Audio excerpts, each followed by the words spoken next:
പ്രൊഫഷൻസിലും ഒരാൾക്ക് പ്രാക്ടീസ് ചെയ്യണമെങ്കിൽ ലൈസൻസിൻ്റെ ആവശ്യമുണ്ട്. ഈ ലൈസൻസിങ് സിസ്റ്റം നിലവിൽ വന്നതിന് പല ഉദ്ദേശങ്ങളുണ്ട്. ഒന്ന്, ഒരു നിശ്ചിത വിദ്യാഭ്യാസ യോഗ്യതയും പരിശീലനവും സിദ്ധിച്ചവർ മാത്രമേ ആ രംഗത്ത് പ്രവർത്തിക്കാവൂ, അല്ലെങ്കിൽ പൊതുജനങ്ങൾ കളിപ്പിക്കപ്പെടും. ഇപ്പോൾ ലൈസൻസ് ഇല്ലാതെ ഒരാൾ വയർമാനാവുകയാണെങ്കിൽ ചിലപ്പോൾ വീടിൻ്റെ തീ വരെ പിടിച്ചെന്ന് വരാം. അതുകൊണ്ടാണ് ഇലക്ട്രിക്കൽ വർക്ക് ചെയ്യുന്നവർക്ക് ഒരു ലൈസൻസിങ് സിസ്റ്റം നിർബന്ധമാക്കിയിരിക്കുന്നത്. അതുപോലെ തന്നെ മെഡിക്കൽ പ്രൊഫഷൻ, ഒരാൾക്ക് MBBS ഉണ്ടായിരിക്കണം, ഹൗസ് സർജൻസി കഴിഞ്ഞിരിക്കണം. അത് കഴിഞ്ഞിട്ട് അയാൾക്ക് IMA രജിസ്ട്രേഷൻ കിട്ടുള്ളൂ. ഈ ലൈസൻസ് പണ്ടൊക്കെ ഒരിക്കൽ കിട്ടിയാൽ അത് ജീവിതകാലം മുഴുവനും യൂസ് ചെയ്യാമായിരുന്നു. ഇപ്പം അങ്ങനെയല്ല. ഈ ലൈസൻസ് പീരിയോഡിക്കലായിട്ട് പുതുക്കിക്കൊണ്ടിരിക്കും. ഇതിൻ്റെ കാരണം എന്തെന്ന് പറഞ്ഞാൽ, ഓരോ രംഗത്തും പുതിയ പുതിയ കണ്ടുപിടുത്തങ്ങൾ വന്നുകൊണ്ടിരിക്കുകയാണ്. അപ്പോൾ ഈ ഒരു രംഗത്ത് പ്രവർത്തിക്കുന്ന ഒരാൾക്ക് ആ രംഗത്ത് വന്നുകൊണ്ടിരിക്കുന്ന പുതിയ കാര്യങ്ങൾ മനസ്സിലായിരിക്കണം. അതിൻ്റെ ഗുണം പൊതുജനങ്ങൾക്ക് കിട്ടണം. അപ്പോൾ ചില പ്രാക്ടീസുകൾ ഔട്ട്ഡേറ്റഡ് ആകും. അത് തുടർന്ന് ചെയ്യാൻ പാടില്ല. ഇപ്പോൾ ഒരു മരുന്നിന് ചില സൈഡ് ഇഫക്റ്റ് ഉണ്ടെന്ന് കണ്ടുപിടിക്കുകയും അത് ഉപയോഗിക്കാൻ പാടില്ലെന്ന് ഗവൺമെൻറ് പറയുകയും ചെയ്തു കഴിഞ്ഞാൽ അത് പ്രാക്ടീസ് ചെയ്യുന്ന ഡോക്ടർമാർ അറിഞ്ഞിരിക്കും. ഇതിന് പല രാജ്യങ്ങളിലും ഇപ്പോൾ ഡോക്ടർമാർക്ക് ലൈസൻസ് തുടർന്ന് കിട്ടണമെങ്കിൽ 5 വർഷം കൂടുമ്പോൾ അത് പുതുക്കണം. പുതുക്കുന്ന സമയത്ത് ഇത്ര കോൺഫറൻസ് അറ്റൻഡ് ചെയ്തിരിക്കണം, പിന്നെ ഇന്ന പുതിയ പരീക്ഷകൾ പാസ്സായിരിക്കണം, പുതിയ ട്രെയിനിങ് കോഴ്സുകൾ, റിഫ്രഷർ കോഴ്സുകൾ അറ്റൻഡ് ചെയ്തിരിക്കണമെന്നൊക്കെ നിബന്ധനയാണ്. അതുകൊണ്ട് ഒരിക്കൽ ലൈസൻസ് കിട്ടിയാൽ അത് ആജീവനാന്തം ഉപയോഗിക്കാം എന്ന ഒരു സങ്കല്പം മാറിപ്പോയി. അപ്പോൾ നമ്മളെപ്പോഴും ആക്റ്റീവായിരിക്കണം, പുതിയ കാര്യങ്ങൾ മനസ്സിലാക്കിക്കൊണ്ടിരിക്കണം. എങ്കിൽ മാത്രമേ നമുക്ക് തുടർന്ന് പ്രാക്ടീസ് ചെയ്യാൻ പറ്റുള്ളൂ. ഈ ലൈസൻസിൻ്റെ ഉദ്ദേശം പലതാണ്. ഒന്ന്, പൊതുജനങ്ങൾ തട്ടിപ്പിന് ഇരയാകാതെ സൂക്ഷിക്കുക. 2, ഈ ലൈസൻസ് ഉള്ളവർ തന്നെ എന്തെങ്കിലും തെറ്റ് ചെയ്യുകയാണെങ്കിൽ അവരുടെ ലൈസൻസ് ക്യാൻസൽ ചെയ്യാനായിട്ട് വകുപ്പുണ്ട്. ഉദാഹരണമായിട്ട് ഒരു ചെറിയ ട്രീറ്റ്മെൻറ്റ് നടത്തിയിട്ട് ഭീമമായ തുക ചാർജ് ചെയ്യുകയാണെങ്കിൽ അത് പേഷ്യൻറ്റിന് റിപ്പോർട്ട് ചെയ്യാം. അങ്ങനെയാണെങ്കിൽ ആ ഡോക്ടറുടെ ലൈസൻസ് IMA ക്യാൻസൽ ചെയ്യും. അതുപോലെ തന്നെ ഒരു ഡോക്ടറിൻ്റെ പാകപ്പഴ കൊണ്ട് വീണ്ടും രോഗികൾ മരിക്കുകയാണെങ്കിൽ അത് IMA റിപ്പോർട്ട് ചെയ്താൽ അവരുടെ ആ ഡോക്ടറുടെ ലൈസൻസ് ക്യാൻസൽ ചെയ്യാം. പിന്നെ ഈ പ്രാക്ടീസ് ചെയ്യുന്ന പ്രൊഫഷണലിനും അദ്ദേഹത്തിൻ്റെ ലൈസൻസ് ഉണ്ടെന്ന് പറയുന്നത് അദ്ദേഹത്തിന് കോൺഫിഡൻസ് നൽകുന്ന ഒരു കാര്യമാണ്. അദ്ദേഹത്തിന് രാജ്യത്തിൻ്റെ അംഗീകാരം ഉണ്ടെന്നുള്ള ഒരു സർട്ടിഫിക്കറ്റാണ് ഈ ലൈസൻസ്. അപ്പോൾ അദ്ദേഹത്തെ കൺസൾട്ട് ചെയ്യാൻ പോകുന്നവർക്കും ഇദ്ദേഹം ക്വാളിഫൈഡ് ആണ്, ഇദ്ദേഹം എപ്പോഴും ലൈസൻസ് ഉള്ള ആളാണെന്ന് ഉറപ്പുവരുത്തി അദ്ദേഹത്തെ കൺസൾട്ട് ചെയ്യാം. സൈക്കോളജിക്ക് മിക്ക വികസിത രാജ്യങ്ങളിലും ഇന്ന് ലൈസൻസിങ് സിസ്റ്റം ഉണ്ട്. ഈ സൈക്കോളജി അല്ലേ, ഇതിനെന്തിനാണ് ലൈസൻസ് എന്ന് നിങ്ങൾ ചോദിക്കുമായിരുന്നു. ഈ സൈക്കോളജിയിലാണ് ഏറ്റവും കൂടുതൽ തട്ടിപ്പ് നടക്കുന്നത്. കാരണം പൊതുജനങ്ങൾക്ക് എന്താണ് ശാസ്ത്രീയമായ മനഃശാസ്ത്ര സർവീസ്,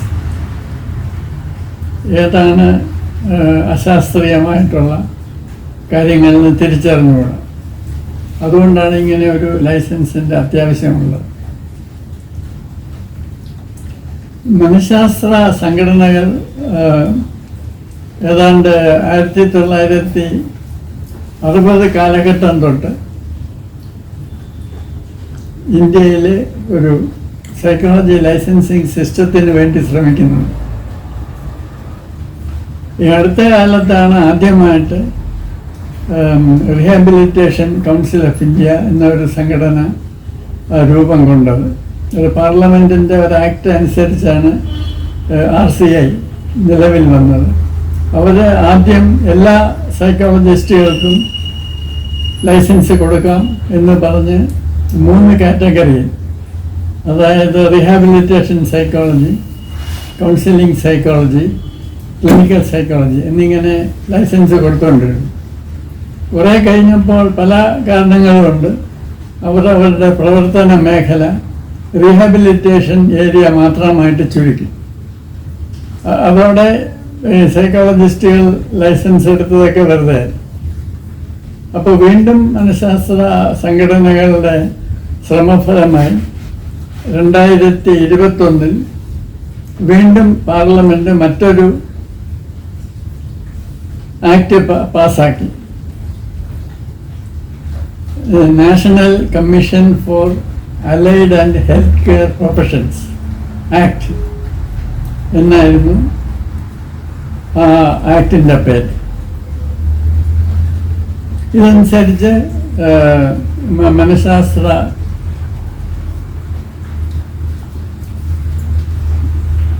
പ്രവർത്തകർക്ക് ലൈസൻസ് കിട്ടാൻ ഒരു വകുപ്പായി. ഈ 2021 ആക്ട് പാസ്സായെങ്കിലും അത് നടപ്പാക്കാനുള്ള സംവിധാനം ഇതുവരെ പൂർണ്ണമായിട്ട് നിലവിൽ വന്നിട്ടില്ല. 2023 മെയ് അവസാനത്തിന് മുമ്പ് state allied and health care councils എല്ലാ സ്റ്റേറ്റുകളിലും നിലവിൽ ഉണ്ടാക്കണമെന്ന് ഒരു ഡയറക്റ്റീവ് എല്ലാ സ്റ്റേറ്റിലേക്കും കിട്ടി. ചില സ്റ്റേറ്റുകൾ already state allied and health care council എന്ന പേരിൽ ഒരു സംഘടന രൂപീകരിച്ചിട്ടുണ്ട്. ഇവർ ഈ മനഃശാസ്ത്രം പ്രാക്ടീസ് ചെയ്യുന്നവർക്ക് ലൈസൻസ് കൊടുക്കുമെന്നാണ് പറയുന്നത്. പക്ഷേ ഇത് ഏത് കാറ്റഗറിയിലുള്ള മനഃശാസ്ത്രജ്ഞന്മാർക്കാണ് ലൈസൻസ് കൊടുക്കണം എന്ന് തീരുമാനമായിട്ടില്ല. ഇത് അലൈഡ് ആൻഡ് ഹെൽത്ത് കെയർ എന്നുള്ള വാക്ക് ഇതുവരെ ക്ലിയറായിട്ട് ഡിഫൈൻ ചെയ്തിട്ടില്ല. ഇപ്പോൾ ലോകത്തിലെ ഏറ്റവും വലിയ മനഃശാസ്ത്ര സംഘടന APA, അമേരിക്കൻ സൈക്കോളജിക്കൽ അസോസിയേഷനാണ്.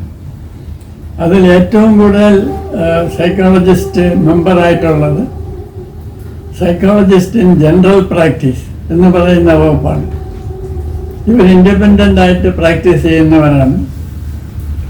ഇവർക്ക് ഒരുപാട് തരത്തിലുള്ള സർവീസസ് ഉണ്ട്. കൗൺസിലിംഗ് ഉണ്ട്, സൈക്കോതെറപ്പി ഉണ്ട്.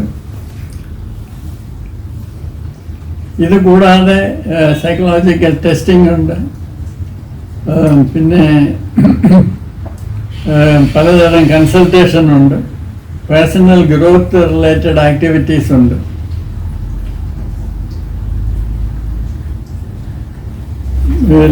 ലീഡർഷിപ്പ് ട്രെയിനിങ് കോഴ്സസ് ഇവർ നടത്താറുണ്ട്. ഇങ്ങനെ മാനേജ്മെൻറ്റ് കൺസൾട്ടൻസി ഉണ്ട്. ഈ സെലക്ഷൻ നടത്തി കൊടുക്കാറുണ്ട് പല തൊഴിൽ മേഖലകളിൽ. ഇങ്ങനെയുള്ള വിവിധമായിട്ടുള്ള ആക്ടിവിറ്റീസാണ് ഈ സൈക്കോളജിസ്റ്റ് ഇൻ ജനറൽ പ്രാക്ടീസ് ചെയ്യുന്നത്. അപ്പോൾ allied and health care professions എന്ന് വെച്ചാൽ എന്തൊക്കെയാണ് അതിൽ വരുന്നത് എന്ന് ഇതുവരെ ക്ലിയർ ആയിട്ടില്ല. ഈ ഹെൽത്ത് എന്ന് പറയുമ്പോൾ സാധാരണ ഈ മാനസിക രോഗം അല്ലെങ്കിൽ മാനസിക കൗൺസിലിംഗ് ഇതുമായിട്ടൊക്കെ ബന്ധപ്പെട്ട ആളുകളെയാണ് ഉദ്ദേശിക്കുന്നത്. അതുകൊണ്ട് ഒരു കോംപ്രിഹെൻസീവ് ലൈസൻസിങ് സിസ്റ്റം ഇതുകൊണ്ട് വരുമോ എന്നുള്ളത് ഇതുവരെ ക്ലിയർ ആയിട്ടില്ല. ഇപ്പോൾ ഒരുപാട് അശാസ്ത്രീയമായ കാര്യങ്ങൾ നടക്കുന്നത് ഈ ടെസ്റ്റിംഗ് രംഗത്താണ്. ഈ പല ഏജൻസികളും വർക്ക് ചെയ്യുന്നത് സൈക്കോളജി പഠിച്ചവരെ ഉപയോഗിച്ചാൽ, നേരെ മറിച്ച് സൈക്കോളജിയിൽ വേണ്ടത്ര ക്വാളിഫിക്കേഷനോ പരിശീലനമോ ഇല്ലാത്തവരാണ് ഈ സർവീസസ് നടത്തുന്നത്. അവർ സ്കൂളുകളിലും കോളേജുകളിലും പോയി ഈ വൊക്കേഷണൽ ആപ്റ്റിറ്റ്യൂഡ് ടെസ്റ്റിംഗ് എന്നൊക്കെ പറഞ്ഞ് നടത്തുന്നുണ്ട്. അവർ ഇൻസ്റ്റിറ്റ്യൂഷൻ്റെ നടത്തിപ്പുകാർക്ക് പൈസയും ഡൊണേഷനും ഒക്കെ കൊടുത്തിട്ട് കുട്ടികളെയെല്ലാം നിർബന്ധമായിട്ട് ടെസ്റ്റ് ചെയ്യിക്കുകയാണ്. ഇത് ആപ്റ്റിറ്റ്യൂഡ് ടെസ്റ്റിംഗ് എന്നാണ് അവർ പറയുന്നത്. അപ്പോൾ മറ്റു രാജ്യങ്ങളിൽ ഡെവലപ്പ് ചെയ്ത ടെസ്റ്റുകൾ ഉപയോഗിച്ചാണ് അവർ ഈ ആപ്റ്റിറ്റ്യൂഡൊക്കെ ടെസ്റ്റ് ചെയ്യുന്നത്. എന്നിട്ട് കുട്ടികളോട് പറയും, നിങ്ങൾ എൻജിനീയറിംഗ് പോകണം, അല്ലെങ്കിൽ വലിയ കുഴപ്പമാണ്, അല്ലെങ്കിൽ നിങ്ങൾ മ്യൂസീഷ്യനാകണം, അങ്ങനെയാണെങ്കിൽ നിങ്ങളുടെ ഭാവി അഷ്വേർഡാണ്, അല്ലെങ്കിൽ നിങ്ങൾ പെയിൻറ്ററാകണം, നിങ്ങൾ വലിയൊരു പെയിൻറ്ററാണ് എന്നൊക്കെ പറഞ്ഞ് കുട്ടികളെ മിസ്ലീഡ് ചെയ്തുകൊണ്ടിരിക്കുകയാണ്. പക്ഷേ ശാസ്ത്രീയമായ വൊക്കേഷണൽ ഗൈഡൻസിൽ ഒരിക്കലും ഒരു കൗൺസിലർ കുട്ടിക്ക് വേണ്ടി തീരുമാനങ്ങൾ എടുക്കാറില്ല. ഒന്നാമതായിട്ട് ടെസ്റ്റുകൾ ഉപയോഗിക്കുകയാണെങ്കിൽ തന്നെ അത് വോളണ്ടറി ആയിരിക്കണം. നിർബന്ധമായിട്ട് ആരെയും ടെസ്റ്റ് ചെയ്യാൻ പാടില്ലെന്നാണ് ഇപ്പോഴത്തെ ഒരു നിയമം. അപ്പോൾ കുട്ടി ഇങ്ങോട്ട് ആവശ്യപ്പെടണം, അല്ലെങ്കിൽ കുട്ടിയുടെ രക്ഷകർത്താക്കൾ ആവശ്യപ്പെട്ടെങ്കിലേ ടെസ്റ്റ് ചെയ്യാൻ പാടുള്ളൂ. അപ്പോൾ ടെസ്റ്റ് ചെയ്യുകയാണെങ്കിൽ ആ രാജ്യത്ത് ഡെവലപ്പ് ചെയ്തിട്ടുള്ള, ആ രാജ്യത്ത് ആപ്ലിക്കബിൾ ആയിട്ടുള്ള ടെസ്റ്റുകളെ ഉപയോഗിക്കാൻ പാടുള്ളൂ. വേറൊരു രാജ്യത്ത് ഡെവലപ്പ് ചെയ്ത ടെസ്റ്റ് നമുക്ക് ആപ്ലിക്കബിൾ ആകാൻ സാധ്യത കുറവാണ്. അപ്പോൾ വേറെ രാജ്യത്തുള്ള നോംസ് ഉപയോഗിച്ച് നമ്മുടെ കുട്ടികളുടെ സ്കോർ ഇൻ്റർപ്രറ്റ് ചെയ്യുകയാണെങ്കിൽ വലിയ വ്യത്യാസങ്ങൾ ഉണ്ടാകുമെന്നുള്ളത് തീർച്ചയാണ്. കാരണം ഈ നോംസ് എന്ന് പറയുന്നത് ആ രാജ്യത്തുള്ള കുട്ടികളുടെ പെർഫോമൻസിനെ ബേസ് ചെയ്താണ് ഉണ്ടാക്കിയിട്ടുള്ളത്. ഈ ഫോറിൻ ടെസ്റ്റുകളൊന്നും ഇന്ത്യയിൽ സ്റ്റാൻഡർഡൈസ് ചെയ്തവ അല്ല. അപ്പോൾ ഇങ്ങനെ ഇവിടെ ആപ്ലിക്കബിൾ അല്ലാത്ത ടെസ്റ്റുകൾ ഉപയോഗിച്ച് ഒരു കുട്ടിയോട് ഇന്ന വിഷയം സ്പെഷ്യലൈസ് ചെയ്യണം, ഇന്ന കോഴ്സ് പഠിക്കണം, ഇന്ന പ്രൊഫഷനിൽ പോകണം എന്ന് നിർബന്ധമായിട്ട് പറഞ്ഞ് കുട്ടിയെ വഴിതെറ്റിക്കുന്നത് വലിയ ഭീമമായ ഒരു തട്ടിപ്പാണ്. അത് വലിയ തുകകളാണ് ഇതിനു വേണ്ടി അവർ വാങ്ങിക്കുന്നത്. അപ്പോൾ ഇങ്ങനെയുള്ള കാര്യങ്ങൾ ആണ് നമ്മുടെ രാജ്യത്ത് നടന്നുകൊണ്ടിരിക്കുന്നത്. അപ്പോൾ യഥാർത്ഥത്തിൽ വൊക്കേഷണൽ ഗൈഡൻസിൽ ഒരുപാട് കാര്യങ്ങൾ കൺസിഡർ ചെയ്താണ് ഈ തൊഴിൽ അല്ലെങ്കിൽ പഠന വിഷയങ്ങൾ തിരഞ്ഞെടുക്കാൻ കുട്ടിയെ സഹായിക്കുന്നത്. അത് ഒരിക്കലും ഒരു സൈക്കോളജിസ്റ്റ് കുട്ടിക്ക് വേണ്ടി തീരുമാനങ്ങൾ എടുക്കാറില്ല. കുട്ടിയോട് ഓരോന്നിൻ്റെയും ഗുണദോഷങ്ങൾ പറഞ്ഞു കൊടുക്കുകയും പ്രത്യേകിച്ച് നമ്മുടെ എംപ്ലോയ്മെൻറ്റ് മാർക്കറ്റ് സിറ്റുവേഷൻ ശരിക്ക് പഠിച്ച് കുട്ടിയെയും രക്ഷകർത്താക്കളെയും അതൊക്കെല്ലാം കാണിച്ച് പറഞ്ഞ് മനസ്സിലാക്കുകയും ചെയ്തിട്ടാണ് ഈ കൗൺസിലിംഗ് നടത്തുന്നത്. അപ്പോൾ ഇത് വേണ്ട ട്രെയിനിങ് ഇല്ലാത്തവർ ഈ ഫീൽഡിൽ ഇങ്ങനെ കൈകടത്തിക്കൊണ്ടിരിക്കുകയാണ്. അപ്പോൾ ഒരു ലൈസൻസിങ് സിസ്റ്റം വരികയാണെങ്കിൽ school councillor, vocational guidance councillor ഇവരെല്ലാം കൂടെ പ്രൊട്ടക്റ്റ് ചെയ്യുന്ന രീതിയിലുള്ള ഒരു കോംപ്രിഹെൻസീവ് ലൈസൻസിങ് സിസ്റ്റമാണ് ഇന്ന് വളരെയധികം ആവശ്യമായിട്ടിരിക്കുന്നത്. ഏതായാലും allied and health care councils നല്ല കാര്യം തന്നെയാണ്. പക്ഷേ അത് എത്രമാത്രം നമ്മുടെ ആവശ്യങ്ങൾക്ക് ഉപകരിക്കും എന്നുള്ളത് കണ്ടറിയേണ്ടിയിരിക്കും. ഇത് നിലവിൽ വന്നാലും ഇല്ലെങ്കിലും ഒരു കോംപ്രഹെൻസീവ് ലൈസൻസിങ് സിസ്റ്റത്തിന് വേണ്ടിയുള്ള ശ്രമം സൈക്കോളജി അസോസിയേഷൻസ് തുടരുകയാണ്. അപ്പോൾ വികസിത രാജ്യങ്ങളിലൊക്കെ ഉള്ളത് എല്ലാത്തരം സൈക്കോളജി സ്പെഷ്യലിസ്റ്റിനെയും ഉൾക്കൊള്ളിച്ചുകൊണ്ടുള്ള കോംപ്രിഹെൻസീവ് ലൈസൻസിങ് സിസ്റ്റമാണ്. പിന്നെ ഈ അലൈഡ് എന്നുള്ള വാക്ക് ആദ്യം ഉപയോഗിക്കുന്നത് തന്നെ മിസ്ലീഡിംഗ് ആണ്.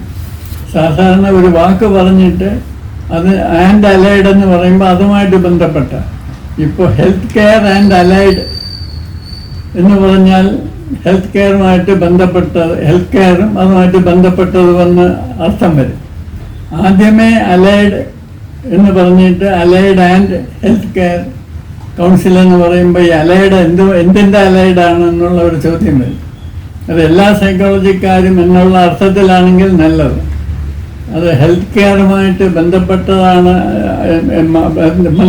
മാത്രമാണ് എന്ന അർത്ഥത്തിലാണെങ്കിൽ അത് ഹെൽത്ത് കെയർ എന്ന് വെച്ചാൽ എന്താണ്, അത് മെഡിക്കലാണോ ഉദ്ദേശിക്കുന്നത് അതോ എല്ലാ സൈക്കോളജിയും ഉദ്ദേശിക്കുന്നു എന്നുള്ളതെല്ലാം ഇനി എൻ്റെ ഇൻ്റർപ്രിട്ടേഷൻ അനുസരിച്ചാണ് വരേണ്ടത്. ഏതായാലും ഒരു കോംപ്രഹെൻസീവ് സൈക്കോളജി ലൈസൻസിങ് സിസ്റ്റം വരേണ്ട ഒരു ആവശ്യം നമുക്കുണ്ട്. അതിനുവേണ്ടിയുള്ള ശ്രമം സൈക്കോളജി അസോസിയേഷൻസ് തുടർന്നുകൊണ്ടിരിക്കും.